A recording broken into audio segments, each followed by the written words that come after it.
Hi, I'm Jeremy, And I'm Dan. and this is episode 3 of the One Auto Talkin' Tune show. Welcome. Welcome.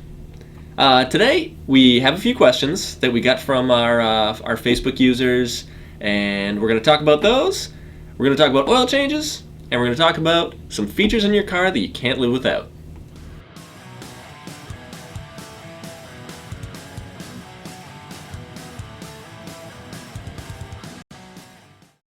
Andrea on Facebook asked us a question about her 95 Firebird with a 3.4 V6. It has coolant leaks. She's replaced the water pump before, and that didn't seem to fix the problem.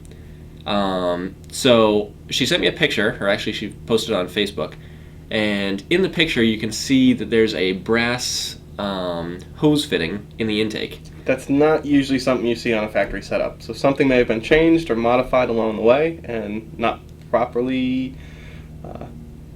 torqued, installed, sealed. Right. So, I mean, the best way to solve this is to put a pressure tester on the system and see where the antifreeze is coming out. But you have to clean the engine, like where you think it's leaking first, because right now there's so much antifreeze burned onto that whole area that impossible to know exactly you'll never know where the antifreeze is coming from. So you got to clean it all down really well, then pressure test the cooling system, and then you'll see the antifreeze leaking out either the intake gasket or probably that brass fitting. But intake gaskets are known for failing on these cars. Yeah, the 3400s had an issue early on with their intake gaskets failing due to the fact they were a composite plastic and rubber setup. The frame was plastic. There were O-rings of rubber around all the ports. And what would happen is, over time, from different heat cycles, that plastic would break down and cause the oil and the antifreeze to mix. Usually when those failed, it wasn't leaking outside the engine, it was actually leaking inside the engine. Mm-hmm. Most people were able to tell if they had that problem. One, your coolant's going down, and two, when they checked their oil dipstick, it'd be kind of cloudy, kind of foamy. That's definitely a sign that the intake's probably gone. Yeah. So definitely check the oil, because just pull the dipstick tube out. You don't want to see it all foamy. Easy, right? Yeah, that's a quick and easy way to tell if your antifreeze is leaking into your oil. It's going to be foamy and look like a milkshake. You don't want that. If that's the case, stop driving the car. Fix it before you drive it anymore.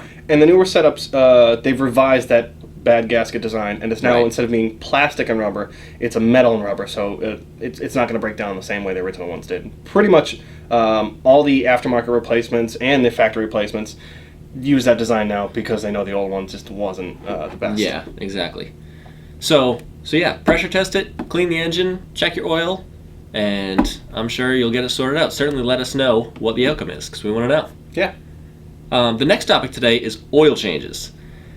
I have a lot of strong feelings on oil changes. I think a lot of people do. It's kind of a mixed bag. Exactly. If you go on the internet and say, how often should I change my oil, you're going to get at least 1 million different answers. And everybody is very passionate about the topic, including myself and Dan. Yes. So I used to be a technician at a dealer, and I saw cars come in all the time with oil issues. Now, these cars that I was working on held 8 quarts of oil.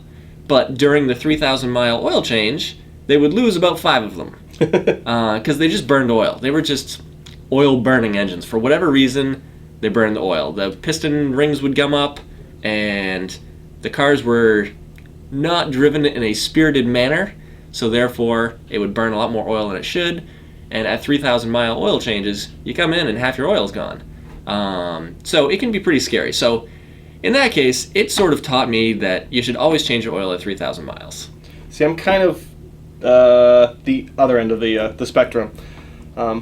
With the modern engines, the tolerances they have, the technology they have, and the oil standards that we have, I'm more the once every 6 months or so kind of guy. I'm more towards the 8 to 10,000 miles. Yep.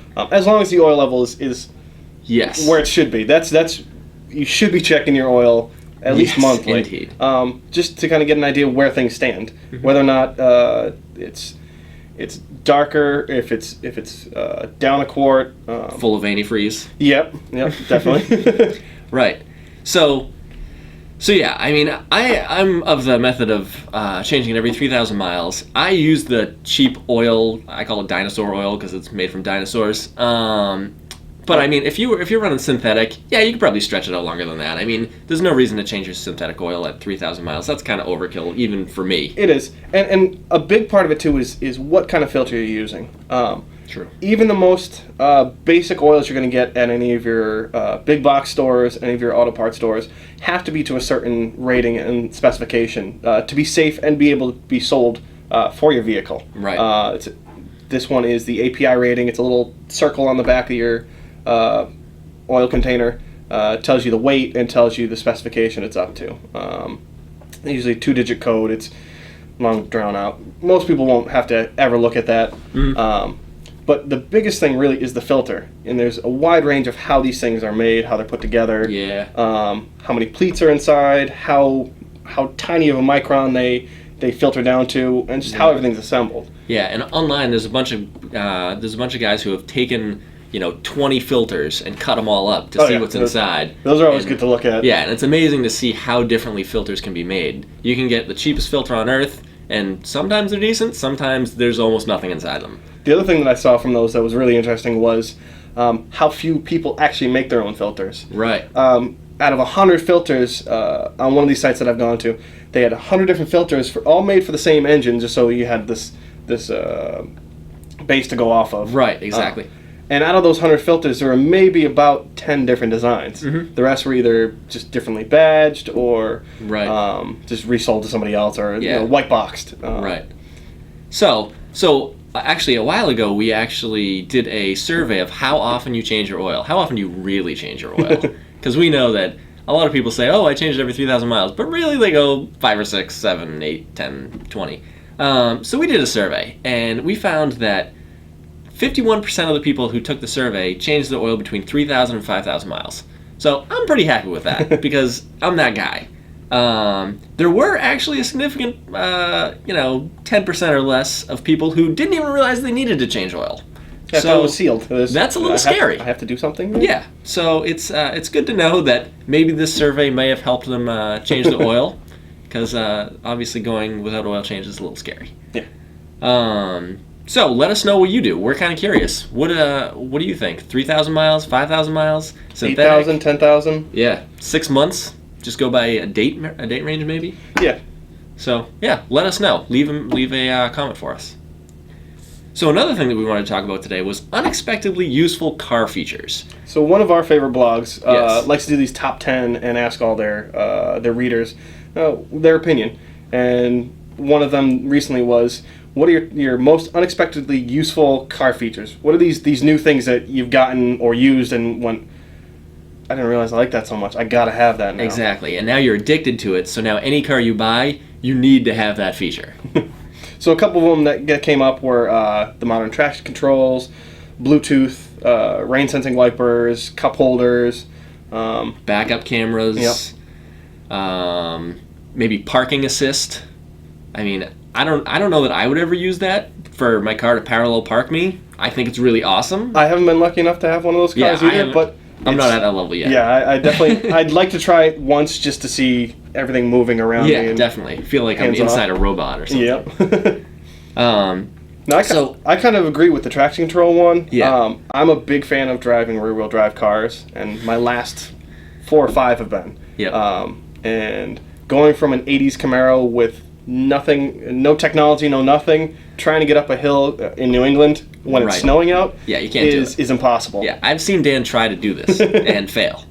Yeah. So. And now with the modern traction control we have and ABS systems we have, it's wonderful. I have not gotten stuck in my last 2 rear-wheel drive cars. Right. And watched Civics stuck on the side of the road. Yep. And the beauty is, in a lot of cars, you can turn that off. Yes. So if you want to do some burnouts down the street on a closed course, of course, you can turn that traction control off and do your burnouts and enjoy, maybe an autocross course or drag racing or whatever you want to do. Yeah, you can still have the fun, but when the time comes that you need to get somewhere, you can still do that. You can still drive your rear-wheel drive in the snow and not worry about it. Yep. For me, I just got well, it's not a new truck. It's an old truck, but it's new to me. And I didn't realize how much I needed 10 cup holders because I like cup holders. Every morning I got my coffee, maybe in the afternoon I have another water or something like that, and I didn't realize how much I needed 10 cup holders, but apparently I do. See, I have a sedan, and they're meant for families, and I don't have that many cup holders. Yeah. I wouldn't know what to do with myself with that much stuff. Yeah, never that in a many million cup years holders. would I think that I needed 10, but now I have 2 in the dash, 2 in the console, 2 in the doors, 2 in the back seat, a couple more hanging around somewhere. I can't believe... A ton of spots for keys and change, Exactly. and tissues, and gum and napkins. whatever else. Napkins. Yeah. So there's a lot of features out there that I didn't realize I needed. Bluetooth is one. I don't have a car with Bluetooth, but I definitely need it because every car that I go in, like Dan's car, amazing. Love it. So I definitely need some Bluetooth cars in the future. Traction control is amazing. Cup holders. Seriously. So now we've gone through what other people have said. What's your unexpectedly useful car feature that you now cannot do without? Well, so I have a car with heated seats, but they don't work. So They're nice. I miss them, but yeah, I can live without. right. See, I definitely loved the heated seats when they worked. Now that I don't have them working, I guess I think I've lost love for them because I don't have them anymore. So I don't know. I guess If you I'm really not used liked to them and loved them and had to have them, I you would would have fixed it by now. Exactly. Yeah. So I guess, although I think that is an awesome feature, maybe I don't love it as much as I think I love it. Backup cameras are cool, but I don't have a car with one of those. All-wheel drive. That's a feature I love. I've never been lucky enough to have a vehicle with that. I love all-wheel drive. Now I know you can get around New England because that's where we are in Massachusetts. You can get around New England fine in a rear-wheel drive or a front-wheel drive as long as you have the right tires, your traction control, whatever. A competent driver in the driver's seat. But all-wheel drive, holy cow, it is amazing. You put snow tires on an all-wheel drive car like a Subaru, a Coolant VR4, for example, or any sort of vehicle like that, an Evo. There's a lot of awesome all-wheel drive cars out there, and if you've never driven one, you gotta try it. It's amazing in snow, going up hills, doing donuts in a snowy parking lot. That's a feature I can't live without. My next car, gonna be all-wheel drive. Yeah. Has to be. I can't live without it. So how about you? I'm gonna have to say the auxiliary input. Now, we did talk about the Bluetooth, and you're seeing that more in cars now, but it's still not really the standard.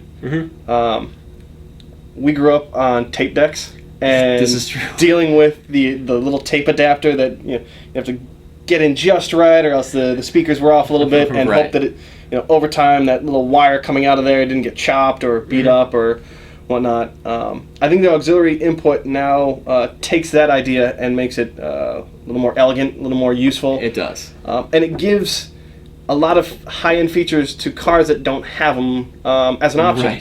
Right. We all love to have our phones on us and fill them up with as much music as possible. You can now take, instead of having this giant CD book that we had back in the 90s, Which I still have.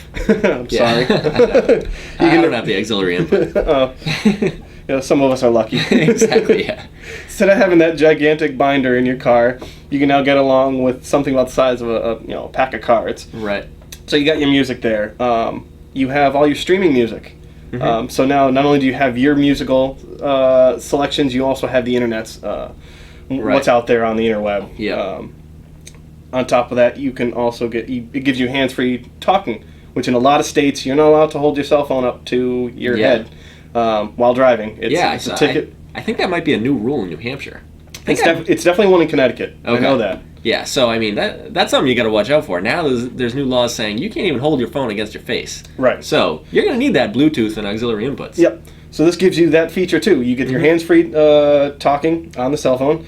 You get your music. You get the internet's music, and then also you get most cell phones now have navigation. So now you're adding navigation to your vehicle too, without having to constantly look at your phone again, which is illegal in many states, and dangerous for the rest of us too. Right. Yeah. I don't want to be on the road with somebody looking at their navigation instead of the road. Right. So. Exactly. Yeah, I mean, let us know what you think because we want to know. What's your favorite feature? Yeah. What is your favorite feature? What is that feature that you cannot live without? Leave it in the comments. Post it on our Facebook. Send us a tweet. We're out there. So send it our way. We want to know. And that's it for episode 3, I think. Yeah. Until All right. next week. Until next week, we'll see you later. Thanks.